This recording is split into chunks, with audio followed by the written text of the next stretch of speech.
एक दिन गौतम बुद्ध अपने शिष्यों के साथ एकदम शांत बैठे हुए थे। उन्हें इस प्रकार बैठे हुए देख शिष्य चिंतित हुए कि कहीं वह अस्वस्थ तो नहीं है। एक शिष्य ने उनसे पूछा कि आज वह मौन क्यों बैठे हैं?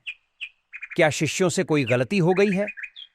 इसी बीच एक अन्य शिष्य ने पूछा कि क्या वह अस्वस्थ हैं, पर बुद्ध मौन रहे।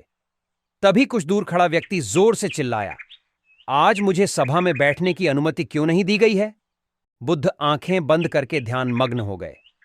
वह व्यक्ति फिर से चिल्लाया, मुझे प्रवेश की अनुमति क्यों नहीं मिली? इसी बीच एक उदार शिष्य ने उसका पक्ष लेते हुए कहा कि उसे सभा में आने की अनुमति प्रदान की जाए। बुद्ध ने आंखें खोलीं और बोले, नहीं, वह अछूत है, उसे आज्ञा नहीं दी जा सकती। यह सुनकर शिष्यों को बड़ा आश्चर्य हुआ। बुद्ध उनके मन का भाव समझ गए और बोले, हां, वह अछूत है।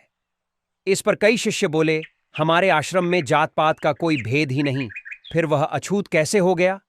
तब बुद्ध ने समझाया, आज वह क्रोधित होकर आया है। क्रोध से जीवन की एकाग्रता भंग होती है।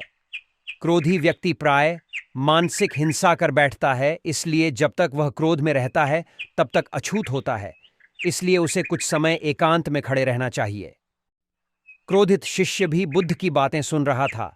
पश्चाताप की अग्नि में तपकर वह समझ चुका था कि अहिंसा ही मनुष्य का महान कर्तव्य व परम धर्म है।